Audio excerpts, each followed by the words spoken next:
Halo, Assalamualaikum warahmatullahi wabarakatuh. Berjumpa kembali dalam pembelajaran daring Bahasa Indonesia. Masih bersama saya Pak Andrian. Siswa pintar semuanya, pada kesempatan kali ini Pak Andrian akan menjelaskan materi tentang memahami teks negosiasi. Jadi materi ini diperuntukkan untuk kelas 10 ya. Nah, kita langsung saja masuk ke materi pembelajarannya. Yang pertama ada hakikat teks negosiasi. Jadi apa sih itu teks negosiasi? Saya kira sudah ada gambaran semuanya ya, negosiasi itu apa. Nah, di sini saya Pak Andrea, saya ambilkan dari Kamus Besar Bahasa Indonesia. Negosiasi adalah proses tawar-menawar dengan jalan berunding guna mencapai kesepakatan bersama antara satu pihak atau kelompok atau organisasi dan pihak atau kelompok atau organisasi yang lain. Jadi, dalam KBBI ini menjelaskan bahwa negosiasi itu adalah proses tawar-menawar. Jadi berunding. Ada dua kelompok yang berunding guna mencapai suatu kesepakatan, ya. Jadi kalau kita simpulkan, teks negosiasi adalah teks yang bertujuan untuk mencapai kesepakatan ya di antara pihak-pihak yang mempunyai kepentingan yang berbeda. Nah, jadi dalam teks negosiasi ini berisi kalimat-kalimat kesepakatan mengenai persoalan yang membutuhkan suatu penyelesaian, gitu ya. Jadi sekali lagi, teks negosiasi ini adalah teks yang bertujuan untuk mencapai suatu kesepakatan bersama ya. Baik, kita lanjutkan. Nah, kalau kita lihat tadi sudah memahami bagaimana hakikat dari teks negosiasi, sekarang kita lihat tujuan dari teks negosiasi. Jadi yang pertama itu jelas ya. Jadi adapun tujuan yang dilakukan dalam negosiasi hal bisnis ya, di sini kita langsung masuk ke hal bisnis saja. Beberapa di antaranya untuk yang pertama mencapai kesepakatan yang memiliki kesamaan persepsi, saling pengertian, dan persetujuan. Dan yang kedua, mencapai penyelesaian atau jalan keluar dari masalah yang dihadapi secara bersama-sama ya. Kemudian yang ketiga, mencapai kondisi saling menguntungkan dan tidak ada yang dirugikan. Jadi maksudnya ada win-win solution seperti itu. Jadi sekali lagi teks negosiasi ini memiliki tujuan yang pertama jelas, yaitu mencapai kesepakatan bersama ya. Ada dua kubu memiliki kepentingan yang berbeda, mereka saling berunding untuk mencapai suatu kesepakatan. Kemudian tujuan dari teks negosiasi yang lain itu adalah mencapai penyelesaian atau jalan keluar dari masalah yang sedang mereka hadapi. Kemudian mencapai kondisi yang menguntungkan dari kedua belah pihak. Contohnya ini ya, kalau teman-teman melihat sekarang ini, misal ada pandemi seperti ini gitu ya. Jadi di dalam pandemi ini biasanya kan ada timbul suatu masalah. Contohnya apa namanya?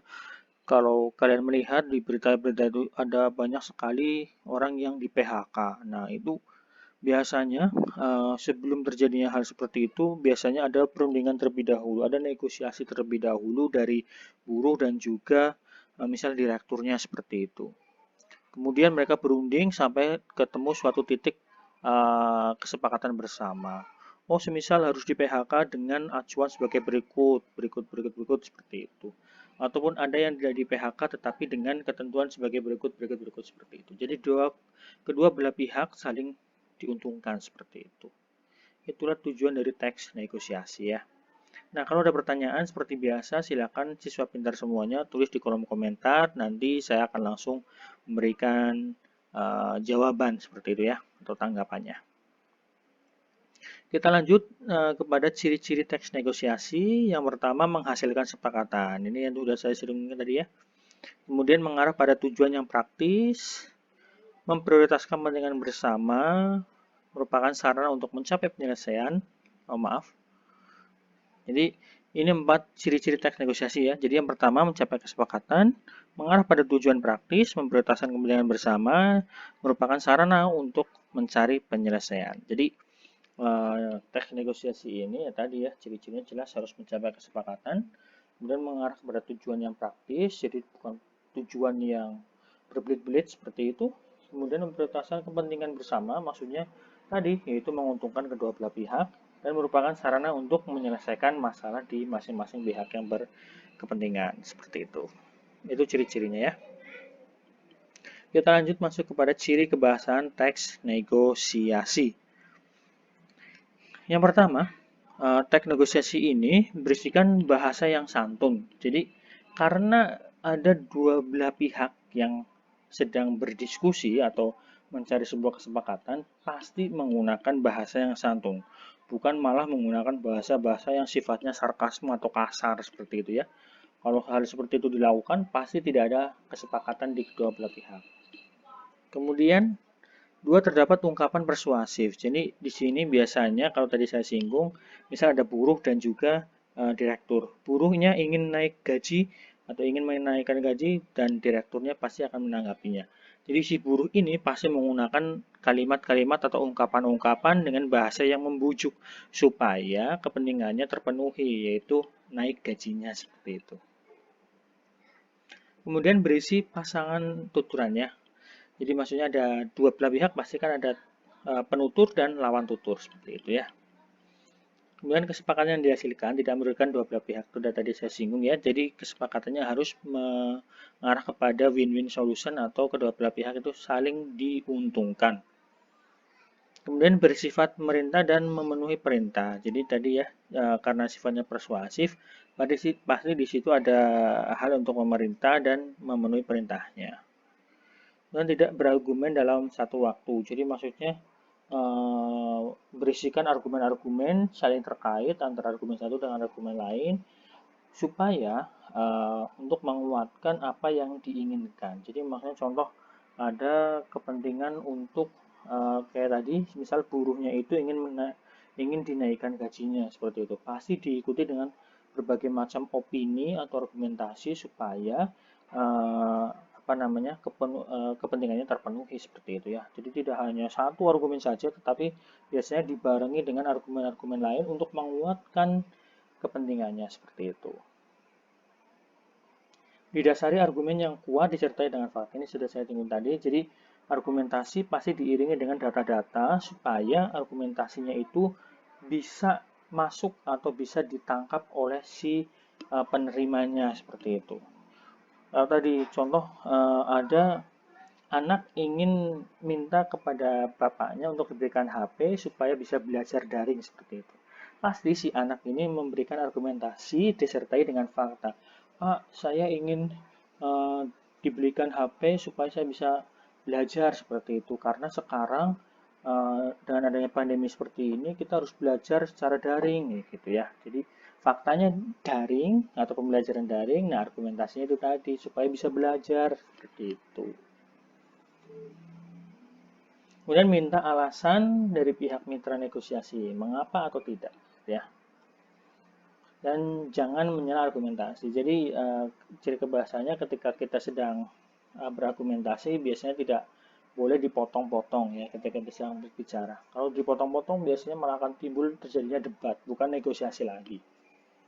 Itu ya, jadi 9 ciri kebahasan teks negosiasi ya. Kemudian karena tadi sudah mengetahui ciri bahasanya, pasti di sini ada struktur kompleks dari teks negosiasi ya. Ya, teks negosiasi itu kan tidak asal dibuat, tapi memiliki sistematika atau struktur-struktur yang jelas ya. Yang pertama, orientasi jelas ya, kalimat pembuka biasanya dengan ucapan salam, fungsinya untuk memulai negosiasi. Biar tidak langsung tiba-tiba langsung masuk kepada intinya kan enggak. Pasti dibarengi diawali dengan salam terlebih dahulu, ya. Dan ada permintaan. Suatu hal yang berupa barang atau jasa yang ingin dibeli atau oleh si pembeli. Jadi maksudnya di sini permintaan di sini yaitu tadi ya, kita meminta sesuatu. Kita mintanya apa sih? Kalau kita ingin mintanya dibelikan HP, pasti kan kita minta dulu. Ya.